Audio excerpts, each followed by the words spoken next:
30 years ago, when we started Smith Micro, we had a very simple mission. We just wanted to make a living doing something that was fun.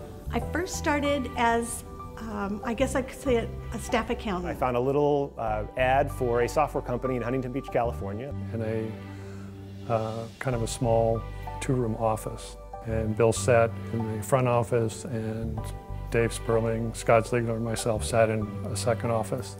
I came right from college, my first job out of school. It was a minimum wage job. It was my first job coming to California just to, pay the rent for a couple of weeks. I have worked at Smith Micro for 19 years, 19 wonderful years.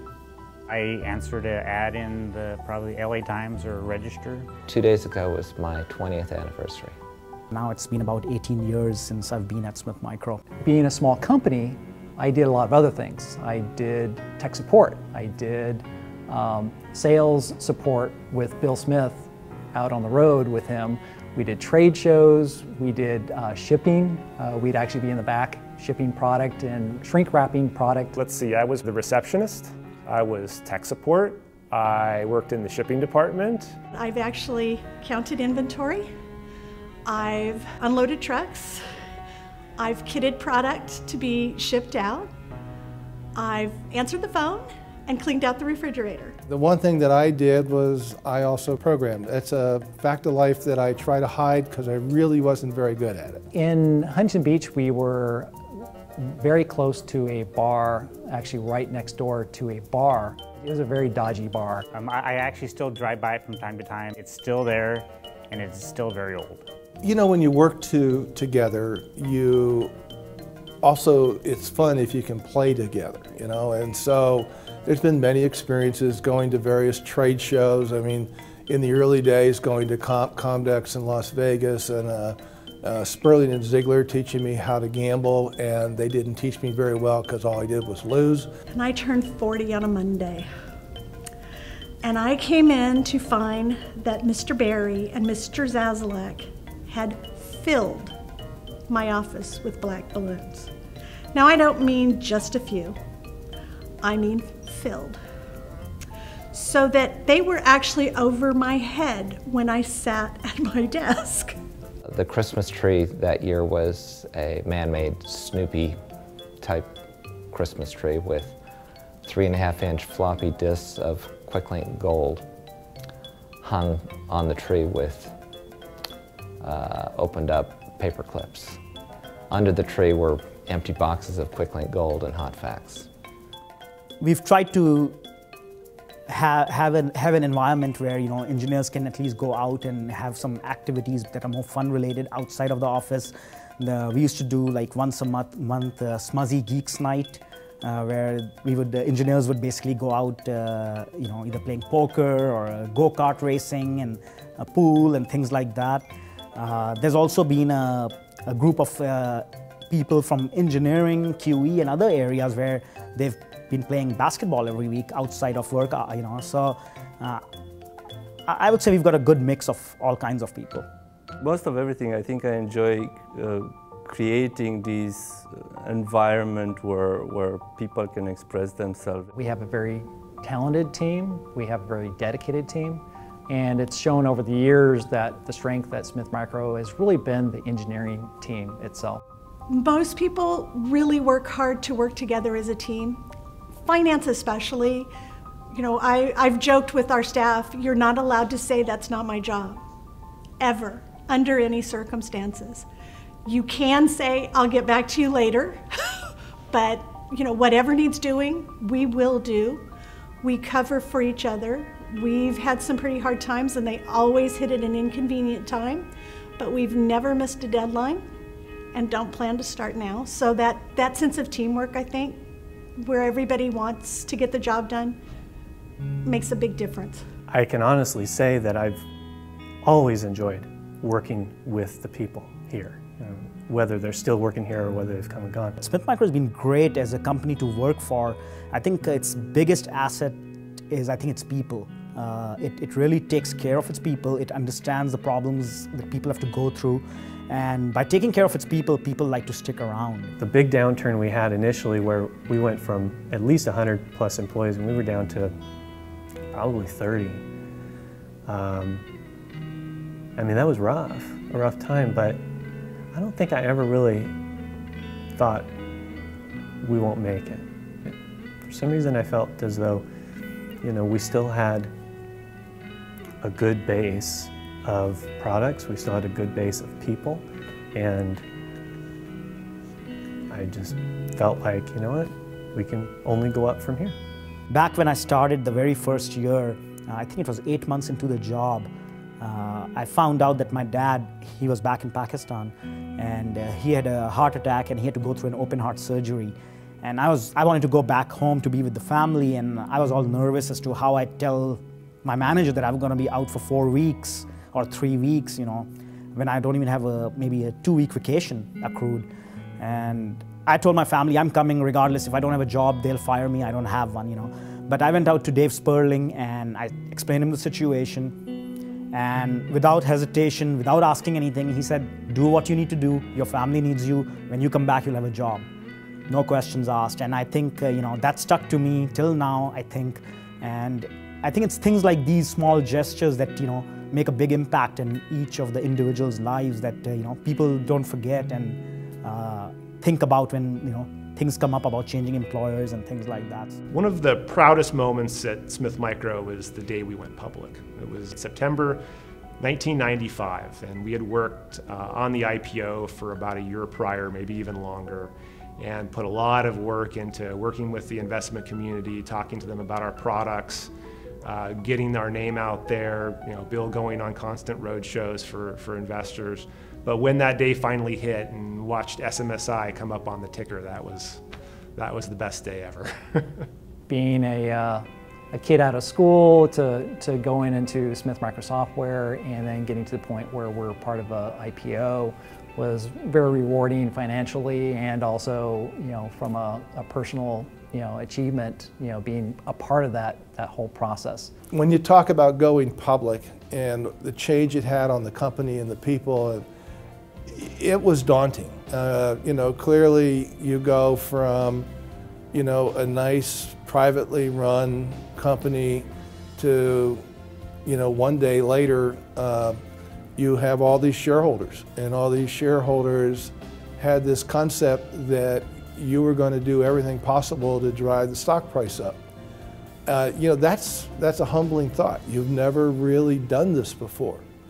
And, you know, as far as the other employees, there were stock options given. They had no idea what these were going to be worth. They just understood that, gee, this was a good deal. For all of us, we had a lot of growing up to do. We clearly had to come to grips with the fact that, you know, we had some serious responsibilities. And clearly that's been difficult at times. You know, we've had our stock as high as $31 and as low as 16 cents. The way that Smith Micro, the folks that they've been fortunate enough to hire during the years, is an indicating factor of why things have been able to have turned around during the tough times. I'd like to think that we'll continue to grow. I'd like to think that we'll go from where we're at and build ourselves back up to where we were.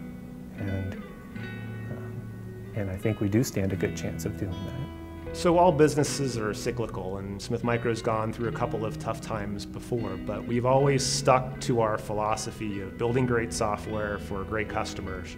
And if you focus on that and understand what your customers are asking for, you can then, you know, turn the corner and start to grow that business back. And so we're starting to do this with the new smartphone world, and have a number of products that are gaining traction, visual voicemail, push to talk, NetWise Director, and others. We're finally seeing these gain traction, and really the smartphone market is just beginning, and there's going to be a lot of evolution to come. But if we remain nimble and can react to change in the market and grab opportunities when they come up, we're going to be just fine. we've been that company that is small enough to be flexible, to adapt in different ways, but to be big enough to be taken seriously by the big companies like Verizon. Smith Micro has really helped me grow in a number of ways, you know.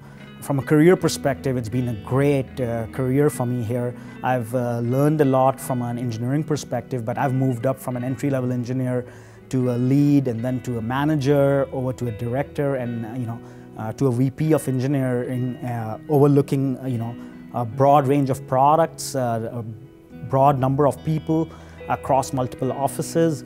So I've had a lot of fun in doing this, because it's like no 2 days are alike for me. I always was an engineer to begin with, and then engineering throughout, but naturally became manager, then director.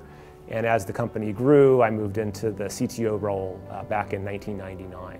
When I first started, I was in support, and you know, I tried to do my job well enough, and I was able to move into a supervisor position. And then as email grew, then I was able to be given that opportunity. And as you know, an opportunity came up to train the modem manufacturers at the time, I was given that opportunity to do that, and you know, and then to learn HTML and to grow in that area in terms of website work and all that.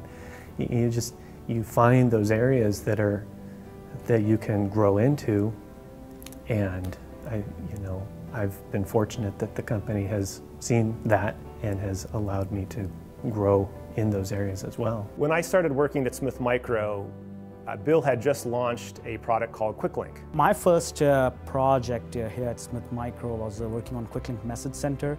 When I started here, I was doing support for our QuickLink data and fax products. Bill would actually test our software quite a bit. I mean, he wanted to get his hands on the latest release. After we tested for months the software, we give it to Bill to try, find a couple of bugs always. And you know, we try to prevent that, but the next product that will get to his hands, he's going to be able. So he's a great tester. Well, I will hire him as the test engineer. This is actually the very first fax that Smith Micro software ever sent back in 1990. One of the early trade shows that we went to, we had a character, someone from marketing, dress up in a Captain Hot Fax uniform and pitching our products at Comdex. You know, when I think about different employee issues that have happened over the years, there have been some that were kind of, well, they were sad, but they were also funny. There was a call to tech support that got filtered through the company where the customer simply said, I put my mouse on the floor, I stepped on it, and it didn't go any faster. In fact, I remember we hired someone who, for lack of a better term, was a punk rocker. I mean, you see pictures of him before he showed up, and he had a big old mohawk and everything. Funny thing is I'm the one who hired him. I had to fire someone from quality control when I was running it back probably 15 years ago or so. And the guy on his last day came back with a knife and threatened my life. We had a tech support guy who showed up that was just completely blottoed. I mean, he couldn't walk, talk, think, or anything. He was drunk. It wasn't that big of a knife. It was only like a 3-inch blade, so it wasn't a big deal. We had one fellow, he worked in the QA area, who got so mad at his boss that he told him he was going to kill him with an icicle, because the icicle would melt and you could never find the murder weapon. He probably had about 4 teeth, and if there were more, it's because I couldn't notice because they were all black. One person was hired and showed up drunk his first day at work and passed out at his desk. He drank probably 2 pots of coffee a day, smoked maybe, I don't know, 3 packs a day. I don't know. That's an exaggeration, but you get the point. And so he'd walk around and his hand would be like this, because he's holding the coffee cup, because he always had a cup of coffee in. And it's spilling all over him, and you think, what are you doing?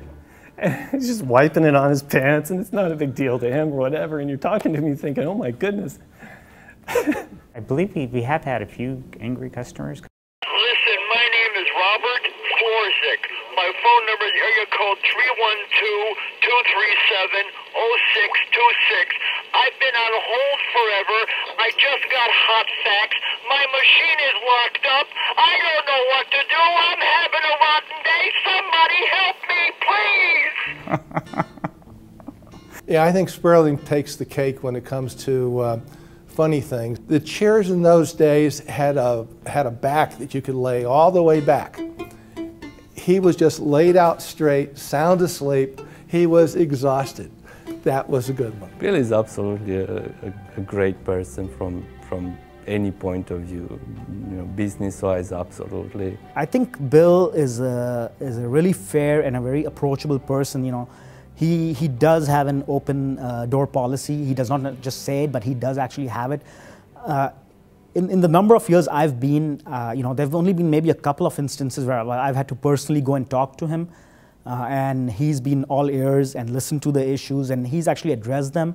But in general, I feel that, you know, most of the issues do get taken care of if you go to your direct managers or, you know, the next level up.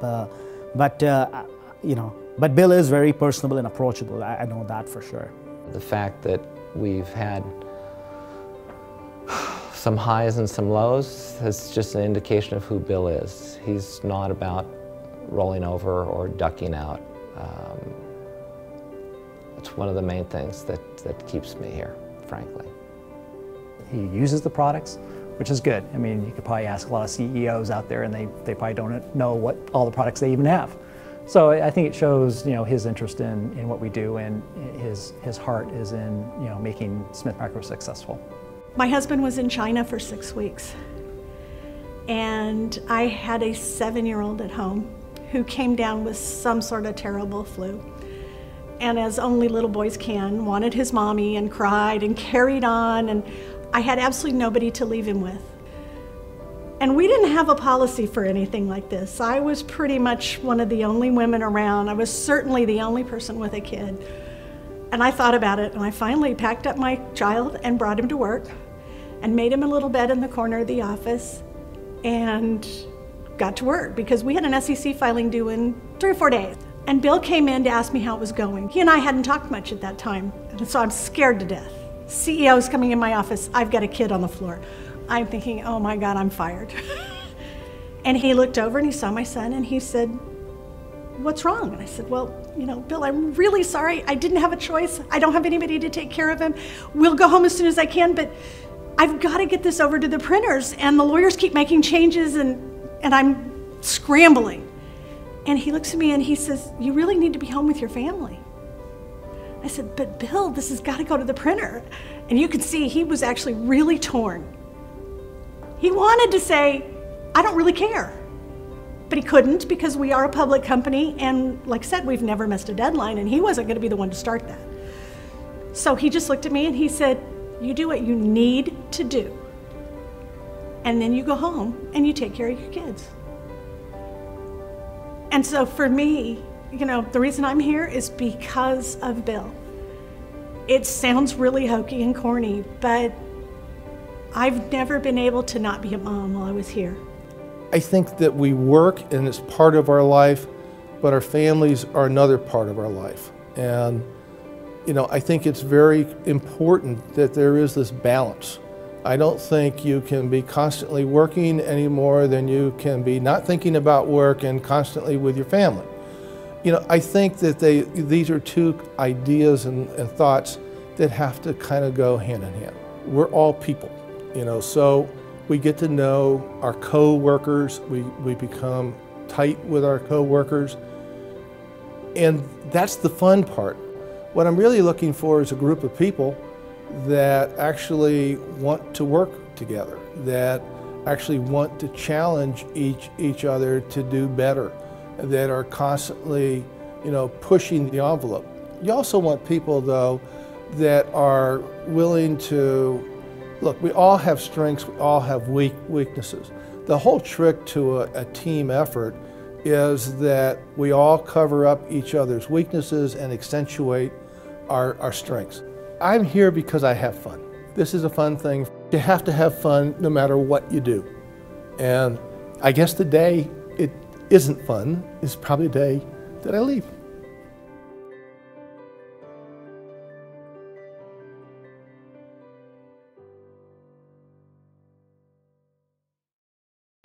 A lot of companies say they offer balance, but in my experience, Smith Micro really does.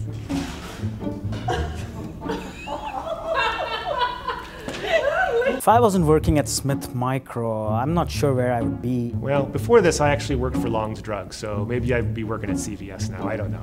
Well, who knows? Now we've got Quest across the street, so I suppose I could be over there. I suppose, if anything, I would like to own a NBA franchise. I need about another $500 million. Well, Bill's job I wouldn't mind trying just for a short period of time, you know, see what it's like. He's got an amazing office, so really like that. You know, not even sure if anyone necessarily knows. You know, we're you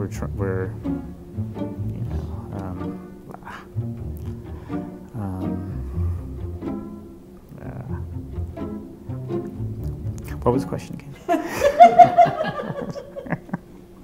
My name is Ali Ghulam Ali, and I'm the VP of Engineering here for all ConnectWise.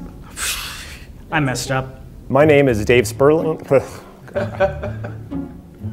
My current role at Smith Micro is Senior Manager of Operations. That was smooth. Yeah, one more time. Just say I'm Mike Berry. I'm Mike Berry. My current position. One more time. Yeah, this is good. Oh, I know why this is going to take an hour. Wait, no, I think we're talking about my I don't want to give out my email address.